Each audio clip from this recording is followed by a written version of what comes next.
What is up, Faithful Agents? Welcome to another episode of the Faithful Agent Podcast. Today's episode will be a little bit shorter as, quite honestly, I've had a lot going on, but I wanted to get a thought out to you all today.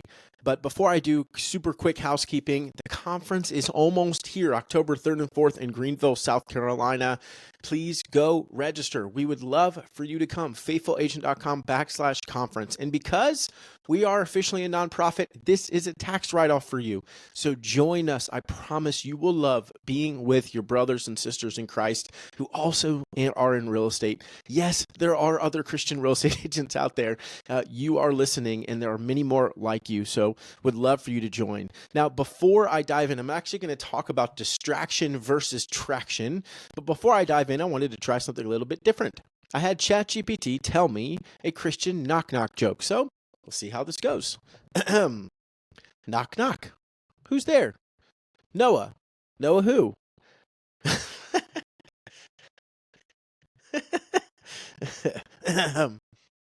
Noah, good place to eat? I'm starving after building that ark. So many theological reasons that's incorrect. What door were they knocking on? Where were they going to go eat? But, you know, it's actually kind of funny. It's been a while since there's actually been a ChatGPT thing that made me laugh, so I appreciate it. Good job, ChatGPT. Or as my 7-year-old says, ChatDBG. She can't remember the letters. Okay, so let's talk today about distraction and traction. You know, what's interesting is I often ask people, what's the number one reason you aren't where you want to be in your business? And there's a lot of responses, right? Whether it's focus, whether it's intentionality or consistency, all of those things are true, or clarity. All of those things are true, no doubt. But what I found to be the number one consistent answer and consistent reason is distraction. And then I often ask, okay, so if distraction is the number one problem, right? And we think of, when I say distraction, what do we think of? We think of our phone, we think of social media, we think of maybe someone who needs our time or attention, these different pieces in our day that are pulling us away from where we need to be, what we want to do, where we want to go. And when I ask, what's the definition of distraction? They say it's something that pulls us away. Again, it interrupts our attention, whatever it is. And that's true. And so then the question is, well, what's the opposite of distraction? And again, often the answer is, or the response is, well, focus or consistency, whatever it is. Well, I'm here to tell you that the opposite of distraction is traction. So as you think about your business and really anywhere you are in life that you want to be, the question is, what gives you traction? And anything that doesn't give you traction towards your goal is a distraction. It is pulling you away from where you need to be or where you want to be.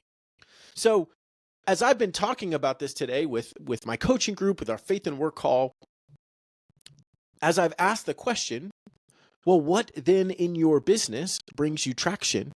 It's really difficult to answer that question for most agents. So I'm going to ask you, faithful agent listener, what in your business brings you traction? Meaning, what in your business is getting you closer to your goal? Whether that's selling 10 homes, 20 homes, 30 homes, doesn't matter what it is.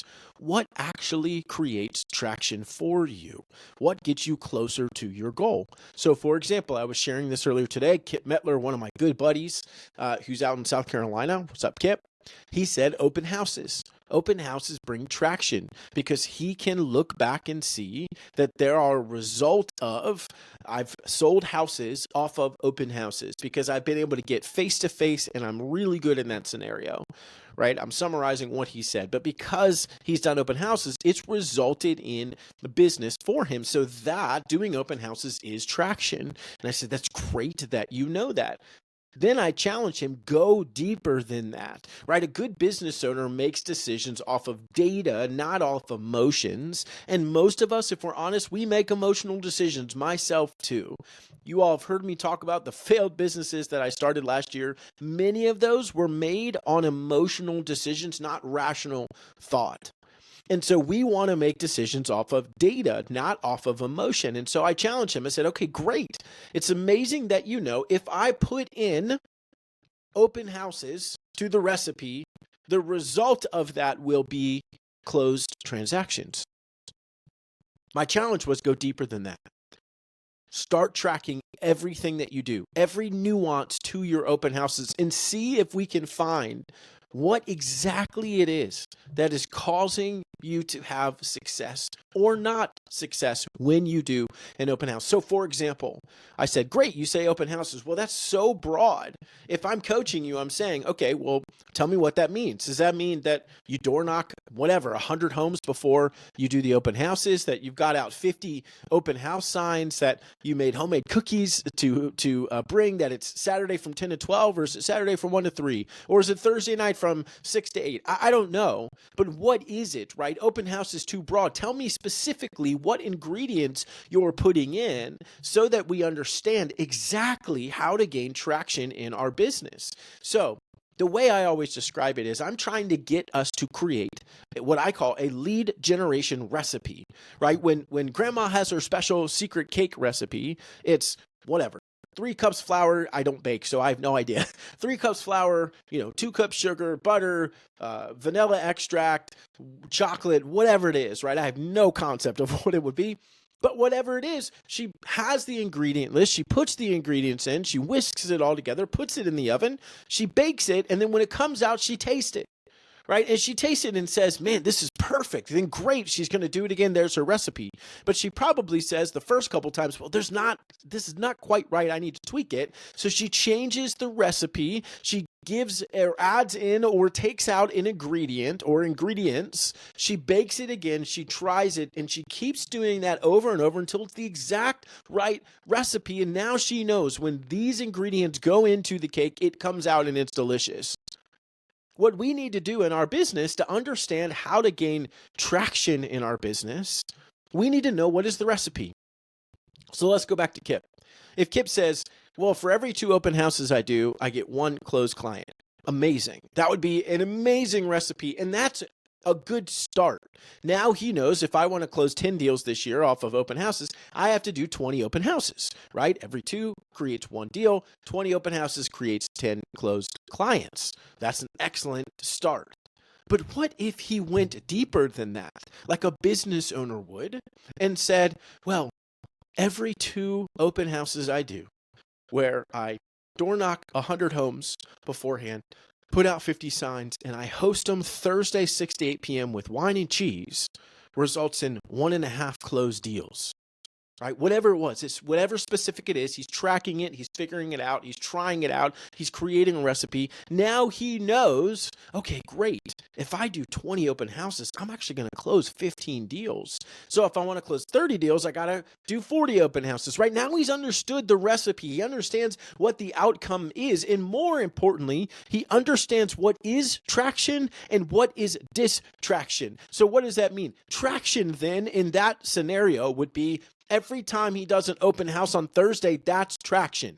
If there is an open house opportunity on Saturday, that is distraction, right? It's pulling him away from what he knows gets him towards his goal, which is Thursday night open houses. And so that's how we start to make decisions as business owners.